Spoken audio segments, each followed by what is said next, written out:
언젠가 방송에서 슬픈 노래를 불렀던 가수들과 이 즐거운 기쁜 노래를 불렀던 가수들과 이렇게 통계 조사를 내놓은 걸 제가 본 적이 있습니다. 그래서 제가 자료를 다시 한번 찾아보니까요. 기쁜 노래를 불러서 최고 히트친 사람은 송대관 씨. 예, 아십니까? 제가 또 3일 밤에 또 부르기는 또 그렇고 아시죠? 쨍하고 했던 날. 예, 제가 또 부르면 또 이상한 얘기 나올까봐 좀 참고요. 대신에 그 반대로 슬픈 노래를 불러서 어려워진 분들이 계시더라고요. 이 노래를 들으면 또 아실 분들이 많을 텐데 이난영 씨가 부른 목포의 눈물. 예, 목포의 눈물을 부르다가 이분이 49에 돌아가셨대요. 49에 돌아가셨고, 차중락 씨라는 분이 낙엽 따라 가버린 사랑, 이걸 부르고 29에 돌아가셨대요. 낙엽 따라 가신 거죠. 그런데 어쨌든 자기도 그 가사를 누군가로부터 받았든지 아니면 직접 썼든지 그럴 수 있겠지만, 어려서부터 부모를 잃고 동생과 함께 외롭게 자라서 나중에 이 나는 행복합니다라는 노래를 불렀던 윤한기, 지금 목사님이 되어 있으시죠. 그 뭐 부모 잃은 어렸을 때부터 고아에다가 자기 여동생 하나 데리고 이제 윤복희 권사님 해가지고 하고 했는데 나중에는 나는 행복합니다. 지금도 그 노래 부르고 자기는 목회자가 되고 들어보니까 신학대학까지 그분이 세웠대요. 참 얼마나 감사한 인생입니까? 여러분들은 행복한 노래 부르시기 바랍니다. 여러분 행복한 노래 중에서 가장 행복한 노래가 뭘까요? 예, 좀 이제 수준이 다시 살살 올라오십니다. 할렐루야. 이제 부흥회가 가까이 오니까 컨디션 좋습니다. 이 행복한 노래 중에서도 가장 행복한 노래가 사실은 찬양입니다. 찬양입니다. 물론 찬양 중에서도 슬픈 찬양이 있어요. 어떤 분들은 밝은 찬양을 슬프게 부르는 분도 계세요. 좀 놀라운 은사를 가지고 계신데 제가 여러분들에게 하나 부탁을 드리면 이 찬송가라든지 찬양은 주어진 멜로디가 있습니다. 주어진 멜로디가. 그러면 가능한 한 힘드시지만 가능한 한 그 멜로디대로 부르시는 게 좋아요. 어떤 분들은 꼭 한 음씩 낮춰서 부르시는 분이 계세요. 네, 한 음씩 이렇게 낮춰서. 그러면 똑같은 찬양을 부르는데 누군가가 들으시면 중저음으로 이렇게 깔려서 들으신다 생각하실 수도 있지만 이 찬양의 원래 그 곡대로 부르시는 게 사실은 제일 좋습니다. 못 따라가실 것 같으면 가끔씩 가성이라도 써서 이렇게 끌어올리시면 소리가 또 납니다. 그리고 이왕이면 박수하면서 찬양 인도를 이렇게 할 때는 잘 보시고 같이 박수하면서 찬양하면요. 영혼으로도 좋아질 뿐만 아니라 이 박수, 여러분 아시지 않습니까? 이 박수가 몸도 좋아지게 하는 능력이 있지 않습니까? 제가 이 찬양에 대해서 미리 말씀드리는 이유가 오늘 본문 안에서 등장하는 이 사울과 다윗이 이제 정치의 왕으로서의 무대에 점점 등장을 하는데 그 등장하는 매개체가 뭐냐 하면 찬양이었습니다. 찬양. 다윗이 기름 부음을 받고 난 이후에 왕으로 어떻게 무대에 나타날 것인가. 첫 무대에 나타나는 매개체가 이 다윗의 싸워서 누구 이기고 지고 그건요. 골리앗과 싸워서 이긴 것은 그 다음 장에 나오는 얘기입니다. 그 다음 장 17장 이후에 나오는 얘기예요. 오히려 다윗이 처음으로 정치적인 왕으로서 무대에 선을 보이는 것은 찬양이었었습니다. 사울 왕이 하나님의 말씀을 계속 좀처럼 듣지 않는 가운데 이제 여호와께서 사울을 왕의 자리에서 버리십니다. 이걸 이렇게 생각하시면 안 됩니다. 어떻게 하나님께서 사울을 그래도 선택하셔놓고 사람을 이렇게 헌신짝처럼 버리실 수가 있는가? 하나님께서 왕의 자리에 세우신 것을 후회하신 거지 사울 자체를 버리신 것이 아닙니다. 하나님 그런 분이 아니세요. 사울 왕이 왕으로서 해야 될 첫 왕으로서의 그 직무를 하나님 앞에 제대로 수행하지 못했기 때문에 하나님께서 그 행정적인 왕으로서의 그리고 더 중요한 영적인 왕으로서의 그 영권 자체를 하나님께서 가지고 가신 겁니다. 그 영권 자체를 가지고 간 것에 대한 해석을 이렇게 합니다. 14절에 여호와의 영이 사울에게서 떠나고 여호와께서 부리시는 악령이 그를 번뇌하게 한지라. 알쏭달쏭합니다. 사울 왕이 그렇게 잘못했다고? 하나님께서 그 여호와의 영, 성령 아니겠습니까? 성령이 떠났는가? 한 번 더 말씀드리면 여기서 성령이 떠났다는 것은 구원과 관련된 내용이 아니고 왕의 직무와 관련된 내용이 되는 것입니다. 이제 그가 왕의 직무를 감당할 때 여호와의 영이 함께함으로 말미암아서 하나님 주시는 은혜, 하나님 주시는 권위, 하나님 주시는 지혜로 백성을 다스리는 것이 아니라 이제 자기의 힘으로, 자기의 능력으로, 자기의 지혜로 왕의 역할을 해야 되는 것이죠. 얼마나 힘들겠습니까? 하나님께서 도와주셔서 자기의 생애를, 직무를 감당하는 사람 얼마나 쉽겠어요? 얼마나 은혜롭고. 자기 힘으로 하려고 해보면 힘들고 어려운 것밖에 이제 남지 않은 겁니다. 그 괴로움 속에서 여호와께서 부리시는 악령까지 그를 번뇌하게 한지라, 이렇게 얘기합니다. 아니, 악령, 악신, 이 악한 영, 신약 성경에 가면 이것이 이제 귀신, 이렇게 같은 단어로 쓰여져 있는데요. 한글 성경의 단어 자체는 같은 말로 이렇게 가지 않고 조금씩 바꾸어 놨습니다. 하나님께서 왜 악령을 사용하시는가? 이 부분의 해석을 잘못하면 하나님이 과연 선하신 분이신데, 우리가 이 대목에서는 하나님께서 때로는 자기의 일을 하시기 위해서, 하나님 나라의 일을 하시기 위해서 하나님의 대리자로서 어떤 악한 존재까지도 하나님이 허용하시면서 사용하실 때가 있다, 이렇게 우리가 받아들이면 되겠습니다. 예를 들어서 이스라엘이 계속해서 하나님 앞에 범죄했을 때 이방 민족을 통해서 이스라엘을 징계하십니다. 이방 민족을 통해서 징계하십니다. 하나님께서 선택한 이스라엘 백성을 하나님께서 선택하지 않은 이방 민족을 동원해서 징계하신다 할 때 그런 측면으로 우리가 이해하면 되겠습니다. 문제는 이 일로 인해서 이제 사울은 참 힘들어진 거죠. 이것을 정신의학자들은 사울의 우울증이다, 이렇게도 표현을 합니다. 사울이 우울증이 왔다는 거예요. 사람이, 여러분, 모든 것을 다 가지고 있다 하더라도 마음속에 번뇌가 여기 이제 번뇌라고 표현하지 않았습니까? 마음속이 너무 힘들고 어렵고 그런 답답하고 그런 상황에 놓여 있다면 그 일이 과연 즐겁겠습니까? 자기가 가지고 있는 그 수많은 것들이 과연 의미가 있겠습니까?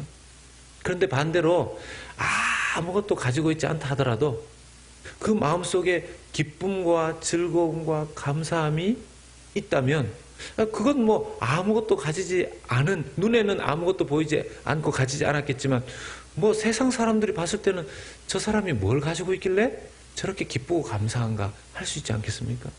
지금 사울 왕과 다윗이 이렇게 대조되고 있습니다. 사울의 지금 신분이 뭐죠? 비록 여호와의 영이 떠났지만 사울의 신분이 뭡니까? 왕입니다. 왕입니다. 지금 사울 왕이 나중에 이 번뇌함을 해결하기 위해서 수금 잘 타는 사람을 그 신하들이 데리고 오면 되지 않겠습니까?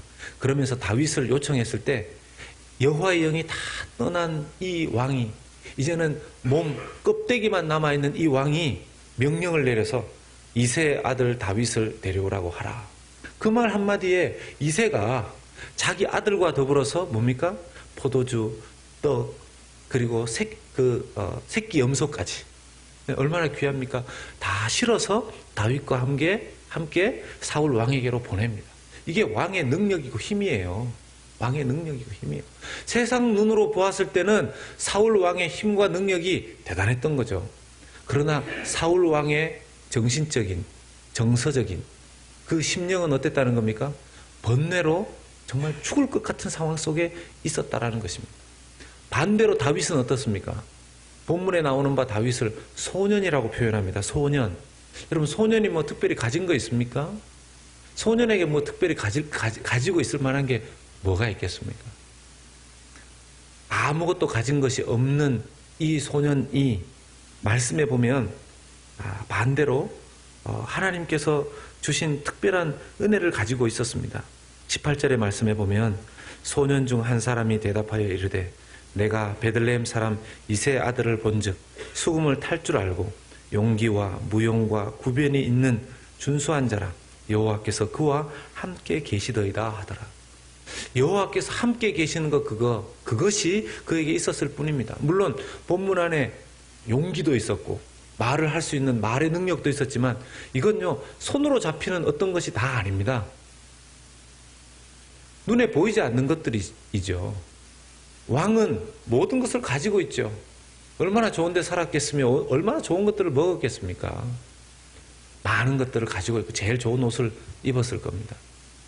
다윗은 아무것도 가지고 있지 않았지만 여호와 하나님이 함께 계시는 사람이었고, 사울은 왕으로서 모든 것을 가지고 있었지만 하나님의 말씀을 계속해서 듣지 않는 가운데 그에게서 하나님 여호와의 영이 떠난 상황이었다라는 것입니다. 제가 이제 담임 목회를 하면서 하나님 앞에 하나님 어떻게 목회를 해야 됩니까? 그것을 참 매일 묻습니다. 하나님 어떻게 목회를 해야 됩니까? 그것을 매일 묻습니다. 어떨 때는 제가 한 번도 경험해 보지 못했던 어떤 상황에 들어가기 때문에 하나님, 제가 이것은 배운 적도 없고 들은 적도 없고 본 적도 없는데 지혜를 주십시오. 지혜를 주십시오. 근데 정말 감사한 일이 무엇이냐면 하나님께서 제가 담임 목회자로서 어떤 자세와 어떤 지혜를 가져야 되는가 하는 것을 언제 저에게 주시냐 하면요, 말씀을 준비할 때 저에게 주세요. 하나님의 말씀을 준비할 때 저에게 주세요. 제가 그 문제를 풀기 위해서 골똘히 생각하고, 물론 기도도 하지만요, 24시간 기도만 할 수 있습니까? 신방도 다니고 어디도 하고 무슨 일도 하고 일들을 처리하고. 그런데 하나님의 말씀을 연구하기 위해서 기도하고 말씀을 묵상하고 연구하고 이러다 보면 하나님께서 제가 고민하고 있는 바에 대한 해결에 대한 지혜를 말씀을 준비하는 가운데 주시는 겁니다. 이제 듣는 분들은 그냥 당신은 그렇습니까? 이렇게 들으시는지 모르겠지만 저는 정말 괴롭고 답답할 때가 정말 많습니다. 어디 가서 물어볼 수도 없는 그런 일들이 목회를 하다 보면 정말 많이 경험합니다. 그래서 어떤 때는요, 저희 교회는 또 이렇게 참 또 몇백 명이 이렇게 모이고, 또 어떤 교회는 몇천 명이 모이고, 어떤 교회는 또 만 명이 모이고, 참 큰 교회는 큰 교회대로 건물 보면 부럽겠다, 비 와도 안 새겠다, 이런 생각하고 하는데, 목회를 하면서 제가 경험해 보니까 사람이 많으면 많은 대로 정말 힘들겠구나, 그런 생각이 듭니다. 그래서 한편 정말 많은 분들을 섬기면서 목회하는 목사님들을 보면 그분 나름대로는 얼마나 하나님 앞에 많은 지혜와 능력과 은혜를 구할까, 그런 생각들을 하게 됩니다. 여러분, 그런 저를 보시면 불쌍히 여겨 주셔야 합니다. 불쌍히 여겨 주셔야 합니다. 네.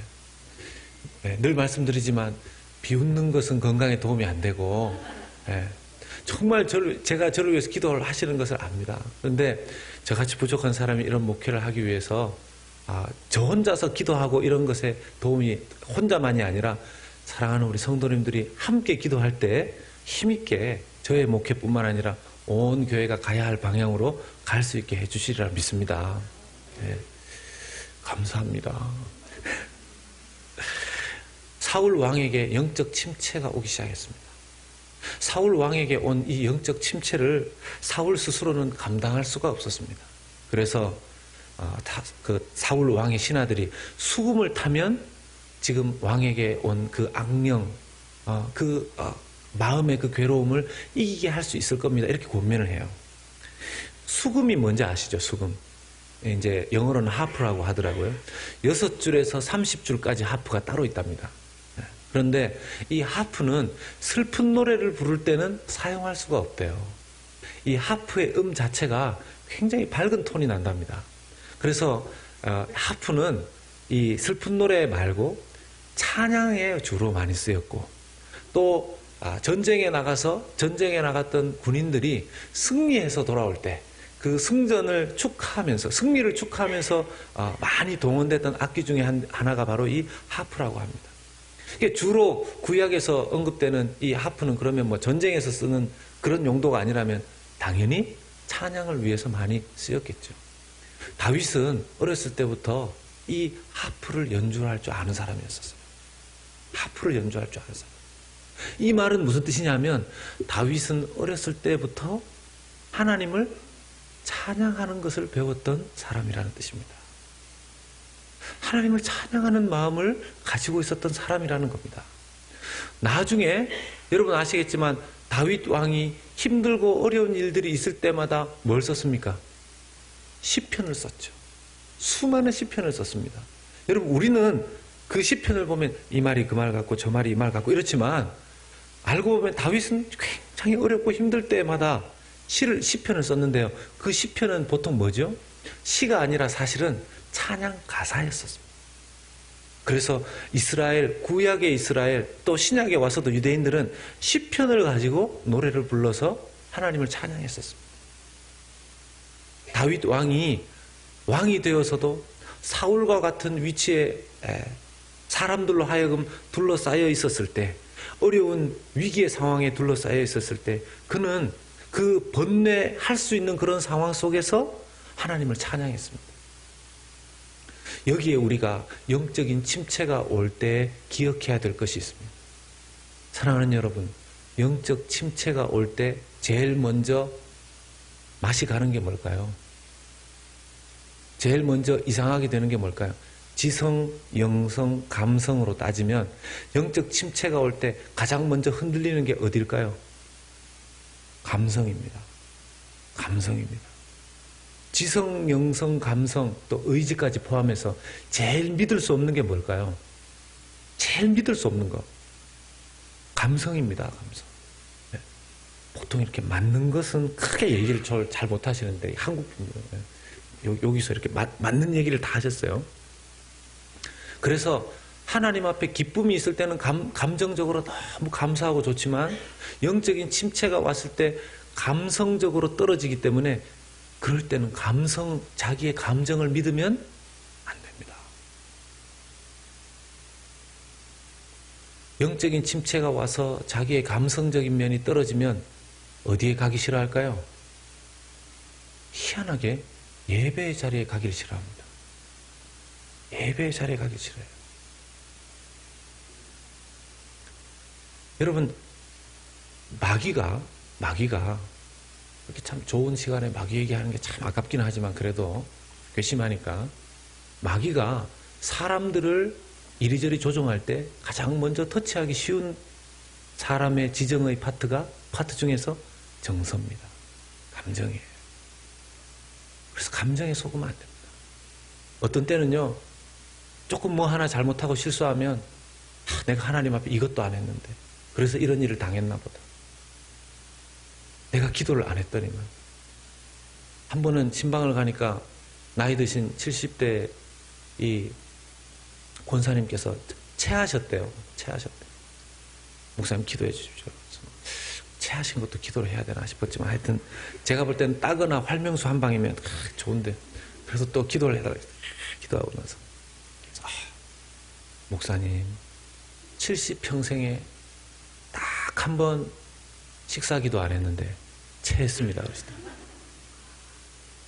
70평생에 딱 한 번 식사기도 안 했는데 체했습니다. 그러시더라고요. 그래서 제가 권사님 굳이 뭐 그렇게 생각하지 마십시오.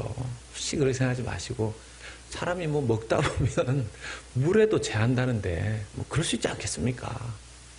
하나님 앞에 감사하시고 만약 그게 걸리신다면 마음에 그냥 걸리신다면 그냥 하나님 앞에 말씀드리고 지나가시면 좋을 줄로 아립니다. 제가 그렇게 하고 지나갔습니다. 성도들이 신앙생활 하다 보면요 가끔씩 스스로 율법주의에 빠집니다. 율법주의에 빠지면요 내가 하나님 앞에 이것도 해야 되는데 이것도 해야 되는데 예배도 그렇게 되면 율법이 돼요. 가야 되는데 내가 목사니까 예배 드리러 가야 되는데 내가 장로니까 가야 되는데 권사니까 가야 되는데 집사니까 가야 되는데 이게요 사람 힘들게 합니다. 그런 마음으로 예배 자리에 나오면 은혜 받는 데까지 자기의 마음이 열리는 데 시간이 더 걸립니다. 우리가 하나님 앞에 드려야 될 게 많을까요? 하나님께서 우리에게 주시기를 원하시는 게 많을까요? 저를 1년 동안 겪어보셨으면 아시겠지만 저는 어려운 문제는 안 내죠. 그러면 우리가 하나님 앞에 올려드리기를 원하시는 게 많을까요? 하나님께서 우리에게 주시기를 원하시는 게 많을까요? 하나님께서 우리에게 주시기를 원하시는 것이 많은 거죠. 할렐루야. 여기 16절의 말씀 한번 보십시오. 16절의 말씀. 원하건대 우리 주께서는 당신 앞에서 모시는 신하들에게 명령하여 수금을 잘 타는 사람을 구하게 하소서. 하나님께서 부리시는 악령이 왕에게 이를 때 그의 손으로 타면 왕이 뭐 하시리이다? 나으시리이다. 여기 나으시리이다 할 때 이게 히브리어 단어로 토브라는 단어가 쓰여졌어요. 토브. 이 토브라는 단어가 언제 쓰여졌냐면요. 하나님께서 사람을 지으시고 보시기에 좋았더라. 내가 너희를 사랑한다. 좋아한다. 내가 너희를 복되게 하기를 원한다. 할 때 거의 대부분 이 토브라는 단어가 쓰여졌어요. 하나님께서 우리에게 주시기를 원하시는 행복을 히브리어 안에 여러 단어가 있지만 하나님께서 우리에게 주시기를 원하시는 큰 행복의 대표적인 히브리어 단어가 뭐냐면 이 토브입니다. 토브. 따라서 해봅시다. 토브. 이럴 때는 좀 손가락 좀 내가시면서 하나님께서 우리에게 주시기 원하시는 게 뭐라고요? 토브라고. 이 땅을 그래서 하나님께서 지으셨고요. 스스로 그 토브를 망가뜨린 인간을 위해서 이 땅에 그 토브를 회복시키기 위해서 이 땅을 치료하시기 위해서 낫게 하시기 위해서 오신 분이 누구시라고요? 설교는 듣고 계시죠? 예, 이 땅을 치료하시고 시키기 위해서 오신 분이 누구시라고요? 예수님이시라고요. 예수. 여러분, 아담과 하와의 범죄 이후에 이 땅 모든 것이 다 고통 속에 있는 거 아닙니까? 지금도 우리가 고통 속에 있는 거 아닙니까? 사울이 그토록 유지하려고 했던 게 뭡니까? 하나님의 이야기가 아니라 자기를 둘러싸고 있는 사람들 사이에서 자기가 왕으로서 누리고 싶은 인기, 자기가 그 왕의 지위에서 떨어지면 안 된다라고 생각하는 그 조급함, 우리 지금도 인간들이 생각하고 있는 바, 내가 내 생활에 어느 정도는 유지해야 된다는 것, 내가 내 앞날에 무엇인가를 보장할 수 있는 무엇인가를 해야 된다는 것, 지금보다 혹시라도 건강이 안 좋아지면 어떻게 할까라는 그런 건강 조급증, 어떤 분들은 자녀들에게 투자해야 하는 것이 보험입니다. 목사님 이러더라고요. 그렇게 자녀들한테 투자했다가 나중에 그 보험금을 못 돌려받는 수가 있어요. 못 돌려받는 거예요. 네. 누구세요? 이러면 이제 어려워지는 거죠. 누구세요? 이러면 뭐 그런 분들은 없으시겠지만 정말 우리를 회복시키고 완전한 그 고통 속에서 우리를 낫게 하실 수 있는 히브리어의 창세기에 나왔던 그 토부의 완벽한 토부가 누구시냐면 바로 예수 그리스도이신 줄로 믿습니다. 다윗이 수금을 타면 사울의 영적 침체가 씻은 듯이 그때는 나았지만 그리고 그랬지만 시간이 지나서 다윗이 없을 때는 또 악령에 번뇌케 하는 괴로움 속에 또 그 괴로움을 경험해야 됐었습니다. 그 다윗은 반대로 뭐죠? 여호와의 영이 함께 하시니까, 여호와의 영이 함께 하시기 때문에 그는 수금을 탈 수 있었던 거죠.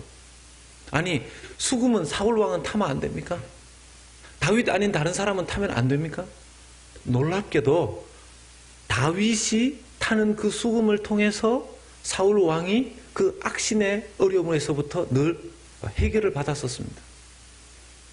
다윗의 수금 타는 기술에 그 치료 능력이 있었던 것이 아니고 그 근본 원인이 뭐라는 겁니까? 다윗과 함께 하셨던 하나님이시라. 다윗과 함께 하셨던 하나님이시라는 거죠. 우리가 영적인 침체가 오게 되면요, 자꾸 어떤 증상을 가지고서 문제를 해결하려고 해요.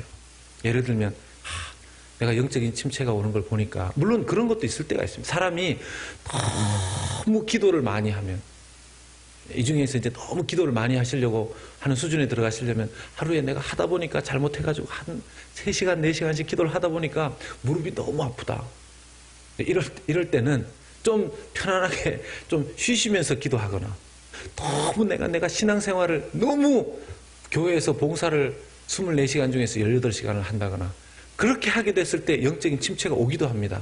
그럴 때는 좀 균형 잡히게 조절을 해야 회복이 되죠. 그런데 그것 말고 오히려 자기도 모르는 사이에 어떤 영적인 어려움들, 자기의 욕심, 사람들과의 관계. 우리는요, 성경 믿는 것 같지만 참 안 믿습니다. 목사님, 제가 그렇게 기도를 많이 하고 안 하던 기도를 시작했는데 왜 응답이 안 될까요? 성경 찾아보면 답이 다 나오죠. 성경 찾아보면 답이 다 나옵니다. 너희가 기도할 때 어떻게 하면 그 기도가 응답이 안 된다고요? 서로 사이에 화해할 것이 있으면 화해를 하라는 겁니다. 해결할 것이 있으면 해결을 하라는 겁니다.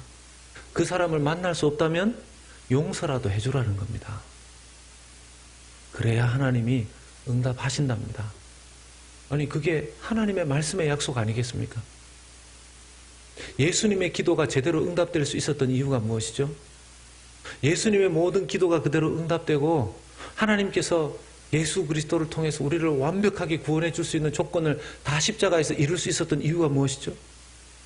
예수님을 향해서 못을 받고 예수님을 향해서 욕을 하고 예수님을 향해서 온갖 조롱을 했었지만 예수님은 그들을 욕하거나 그 욕을 다시 돌려주지 않았어요. 예수님이 완벽한 화해의 아들로, 평화의 아들로 이 땅의 모습을 보여주셨기 때문에 성부 하나님께서 인정하시는 모든 기도에 응답받을 수 있는 조건이 예수님에게 이루어진 거죠. 여러분, 오늘날 우리가 나의 이름으로 기도하는 것이 아니라 예수님의 이름으로 기도하는 이유가 뭡니까? 여기에 있죠. 모든 완벽한 하나님과의 사람과의 관계를 해결하신 그 예수님의 이름으로 기도하면서 우리도 누군가의 관계를 해결할 수 있는 능력을 얻고 하나님과의 관계를 더 깊이 들어갈 수 있는 그런 능력을 경험하게 되는 줄로 믿습니다. 그래서 예수님의 이름을 우리가 하나님 앞에 예수님의 이름으로 구원도 받았지만 기도하는 이름으로 우리가 선물로 받은 것 아니겠습니까? 영적 침체 상황에 들어가게 되면요, 이렇게 해서 내 인생이 참 어려워지는 거 아닌가. 이 영적 침체가 오면 관점 자체가 참 부정적이 됩니다. 관점 자체가 참 부정적이 됩니다. 그래서 그냥 우리 집은 다 끝났어. 이제 큰일 났어. 내 비즈니스는 이제 끝장이야. 우리 교회 이제 큰일 났어요. 뭐 이 나라도 큰일 났고 지구도 큰일 났고 다 끝장났다는 겁니다. 사울 왕도 이 영적 침체 속에서 그렇게 생각할지도 모르겠어요. 그런데 이때 누가 등장합니까? 다윗이 등장하는 거예요. 이때 다윗이 등장합니다. 우리는 우리의 감정과 상황과 상관없이 하나님께서 하나님 나라의 일을 하고 있다는 것을 영적으로 보지 못할 뿐 믿음의 세계에서는 그 일이 일어나고 있다는 사실을 여러분들 믿으시기 바랍니다. 우리가 달라스 연합교회를 부정적으로 평가하건 긍정적으로 평가하건 이 미국 땅을 이렇게 평가하건 저렇게 평가하건 하나님께서는 하나님의 역사의 수레바퀴를 돌리고 계시는 중이십니다. 하나님께서는 하나님의 일을 하고 계시는 중이십니다. 내가 비록 하나님 앞에 철저히 순종하지 못해서 하나님이 주시는 기쁨을 온전히 누리지 못한다 할지라도 하나님께서는 하나님의 사람들을 일으키고 계시고 그 사람들을 통해서 주의 일을 하고 계시는 줄로 믿습니다. 근데 그 일이 일어나는 가장 중요한 시점이 언제냐 하면 예배의 시간인 줄로 믿습니다. 예배. 여러분, 예배를 소홀히 여기지 마십시오. 사울 왕이 그래도 그 악신이 자기를 괴롭히는 상황 가운데에서 언제 상쾌함을 얻습니까? 다윗이 수금을 탈 때. 다윗이 수금을 타는 것이 뭐였다고요? 찬송과 관련된 것이라고 그랬죠. 결국 그게 뭡니까? 예배인 거죠. 예배를 잘 드리는 가운데 하나님을 만나는 역사가 있게 되고, 우리는 예배를 그냥 하나님 앞에 약속된 시간 하나를 지키는 거라고 생각할지 모르지만 예배에 이때 하나님께서 하나님을 향해서 집중해 있는 성도들을 하나님께서도 집중적으로 만나주시는 시간인 줄로 믿습니다. 이 예배에서 영혼이 거듭나고 예배에서 육신도 고쳐지고 예배에서 우리가 새로워지는 역사가 있게 되는 줄로 믿습니다. 제가 또 지난주에 신방하면서 한 집사님이 그러시더라고요. 조금 마음에 여러 가지 좀 어려움이 있었는데 예배를 통해서 회복됐다는 겁니다. 그래서 어떤 순간에 회복이 되셨습니까? 목사님께서 말씀을 하셨는데 이제 요한복음 설교를 하고 있지 않습니까? 요한복음 설교 가운데 예수 그리스도 안에 하나님의 영광이 완벽하게 계시되어 있습니다. 우리는 누구를 바라보아서가 아니라 심지어는 목사를 바라보아서도 아니고 오직 주 예수님, 우리 하나님 한 분만 우리의 시선이 향할 때 우리의 모든 신앙도 우리의 삶도 온전해집니다. 이 말씀이 자기에게 갑자기 내가 예수님을 온전히 바라보지 못했구나. 그걸 깨달았다는 거예요. 그래서 제가 그게 기적이라 그랬어요. 왜냐하면 여러분, 제가 예수님을 바라봐야 됩니다. 우리가 사람을 의지할 것이 아니라 하나님을 의지해야 됩니다. 제가 하루 이틀 한 얘기입니까, 그게? 제가 그날만 특별히 했겠습니까? 여러분, 온 세상 목사님들 다 하는 얘기 아닙니까, 그거? 온 세상 목사님들 다 하는 얘기 아닙니까? 왜 하필 그때에 그 이야기가 자기의 귀에, 자기의 영혼에, 자기의 가슴에 와 닿았을까요? 하나님께서 역사하신 거죠. 예배 가운데. 다른 사람 은혜 받은 얘기라고 가만히 계시지 말고. 하나님께서 그때 자기를 안아주시고 그때 자기에게 함께 하시면서 바로 그거다. 그렇게 가르쳐 주셨으니까 평상시에 안 하던 얘기를 해서 그분이 은혜 받은 게 아니라 평상시에 했던 얘기인데 그날따라 그에게 하나님 은혜가 임했다라면 그것이 기적이 아니고 무엇이겠습니까? 예배 가운데 그런 역사가 일어나는 줄로 믿습니다. 이제 우리 부흥의 기간 동안에 하나님 앞에 나올 때 여러 가지 영적인 갈등, 정서적인 갈등, 삶의 고뇌, 힘든 일들, 예배 가운데 하나님께서 회복시켜 주시는 놀라운 역사가 임하게 되기를 우리 주님의 이름으로 간절히 기도합니다. 우리 같이 한번 찬양했으면 좋겠습니다.